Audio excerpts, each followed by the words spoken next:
Bienvenida, bienvenido a este primer experimento de la asignatura de Dirección de Empresas del grado de Contabilidad y Finanzas. Como les comenté al principio de la asignatura, quiero cambiar cosas, quiero probar cosas nuevas, así que vamos a probar con píldoras de 10-15 minutos sobre los distintos temas de la asignatura. Después de cada píldora trabajaremos en grupo cuestiones como conceptos para el glosario que tiene en el aula virtual, más preguntas para reflexionar entre todos. Lo que vamos a ver en el día de hoy es el primer vídeo del tema 2, que se titula Teorías de la Dirección de Empresas. Empezamos. ¿Qué vamos a ver? Pues en primer lugar algunos conceptos previos de todo esto de una teoría en general. Veremos dos tipos de modelos, dos tipos de teoría, los modelos del entorno y la teoría de recursos y capacidades. ¿Qué implica eso para un directivo, para una directiva? Veremos posteriormente los modelos de recursos, los recursos intangibles y completaremos todo con la bibliografía y la parte práctica. ¿Cuál es el objetivo de una teoría? Pues, como tienen ahí, hay una importancia del entorno que influye en la competitividad de las empresas, con lo cual tendrán que identificar cuáles son esos recursos y capacidades y cómo se juntan entre sí para generar lo que se llama ventajas competitivas. La primera pregunta que deberíamos hacernos es, ¿existen teorías de dirección de empresa?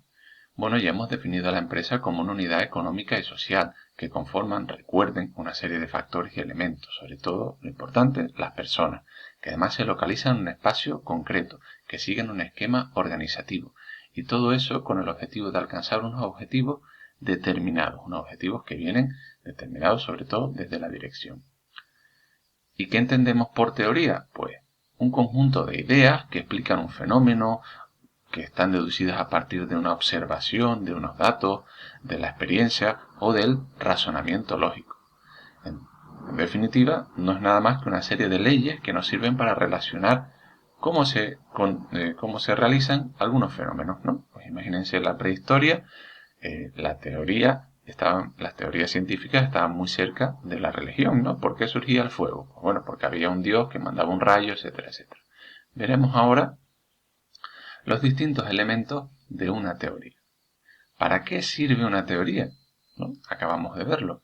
Pues para comprender esos procesos, para identificar de dónde vienen las ideas acerca de distintas cosas y de las personas que las integran. Las teorías no son fijas, son productos de cambios que se producen en el entorno, que se mueven en la sociedad, que están influidos por esos factores que tienen ahí, tanto tecnológicos como económicos, como sobre todo sociales y políticos. Y las teorías son una suerte de trampolín hacia nuevas ideas. De una manera más académica, podríamos definir una teoría como un grupo coherente de supuestos que se presentan para explicar la relación entre dos o más hechos observables y proporcionar una base sólida para producir futuros eventos. De esa definición nos quedamos con tres conceptos. Los supuestos, que es el marco donde nos movemos, los conceptos de los que partimos, ¿vale? Si yo quiero definir la teoría de la gravedad, pues tengo que partir de un supuesto que es igual o similar en todo el planeta Tierra. Los hechos observables, que son esos elementos que son reproducibles, que cualquier otra persona puede ver. El hecho de que yo esté pegado al suelo, pues sería un hecho observable de la teoría de la gravedad, y luego las predicciones, que nos ayuda a pronosticar lo que podría pasar en el futuro. Y en este caso, pues que si yo tiro una manzana al suelo, pues caerá y no se quedará flotando en el aire. Si quieren ampliar un poco más, pues teoría suele intercambiarse en su definición como modelo, ¿vale? Una representación simplificada de la realidad, para que podamos facilitar. La realidad no es simple, la realidad normalmente es compleja. Y aquí hay una definición de Lewin que me ha gustado mucho, que dice que nada hay más práctico que una buena teoría. ¿Qué estudia las teorías de la dirección de empresas? No hemos visto lo que es una teoría, los supuestos que tiene, etcétera, etcétera. ¿Qué conceptos estudia la teoría de dirección de empresas? Pues como tienen ahí, estudian precisamente pues, cómo se dirigen, se organizan, se planifican, recuerden esos 4 elementos de la dirección de empresas para alcanzar sus objetivos. Analizan la diferencia entre unas y otras, por qué unas empresas son mejores que otras, incluso por qué unos estados son mejores que otros, ¿no? Es decir, tienen 3 objetos de estudio como tienen aquí.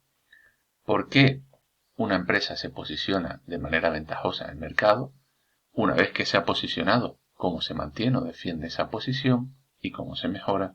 Y por último, por qué, si las empresas trabajan en el mismo sector, por qué tienen rendimientos diferentes y cómo se pueden llegar a mantener en el tiempo. Algunos elementos que se han analizado, por ejemplo, es el DAFO, que lo veremos mejor en el tema 4, y ahora mismo existen dos líneas de pensamiento que son diferentes, pero que son complementarias entre sí. Esos dos bloques teóricos son el análisis del entorno, que analiza los elementos externos, y el análisis interno, que lo dicta la teoría de recursos y capacidades. Existen diferencias entre ambos, obviamente, pero no son modelos excluyentes. Como podemos ver aquí, el análisis del entorno parte de que las empresas son idénticas, pero desde el punto de vista de los recursos que poseen. Desde el punto de vista del análisis interno, las empresas son heterogéneas en cuanto a los recursos. El análisis del entorno dice que esos recursos tienen alta movilidad, se pueden mover muy fácilmente. El análisis interno dice lo contrario, que esos recursos no son fácilmente movibles. Al final, el objetivo fundamental es lograr explicar esto que tienen aquí, la competitividad, la capacidad de un agente de ganar mercado y sobre todo de mantener esa cuota en un mercado en expansión. La base del éxito, el concepto fundamental, lo tenemos en la ventaja competitiva. Y aquí existen tres cuestiones a analizar. Lo primero, tiene que crear valor, tiene que proporcionar una rentabilidad adicional y puede estar relacionada con aspectos internos o externos de la empresa. Puede ser real o puede ser intangible. Recuerden la diferencia entre real e intangible. Recuerden lo que eran los recursos intangibles. Tiene que ser además exclusiva. Claro, si yo tengo algo y mis competidores pueden imitarlo, no será una ventaja. Además tiene que ser difícil de imitar y tiene que otorgar beneficios por encima de lo normal. Si no, no es una ventaja competitiva. Puede ser un factor de éxito, sí, puede ser algo que yo necesite, pero no una ventaja competitiva.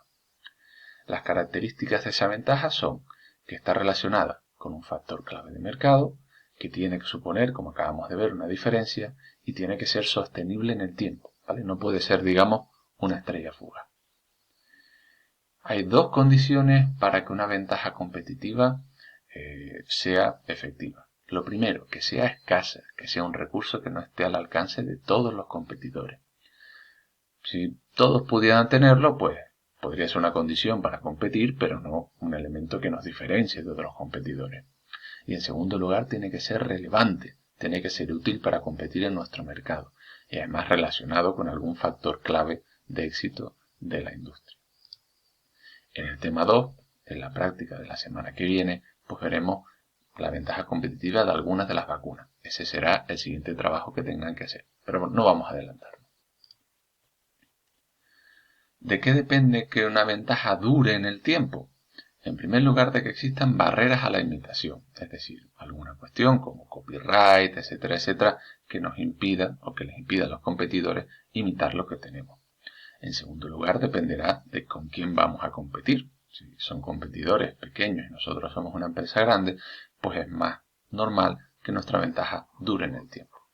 En tercer lugar, el dinamismo del sector, si es un sector muy innovador o es un sector más conservador.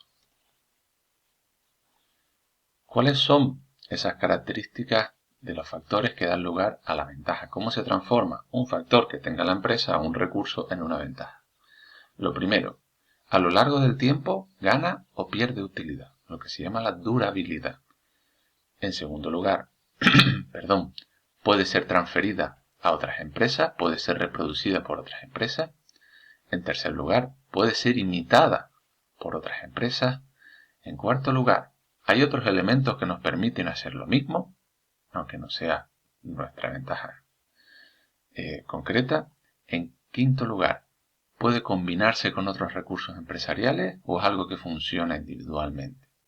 Y en último lugar, si existen derechos de protección, ¿vale? Si podemos proteger esa ventaja.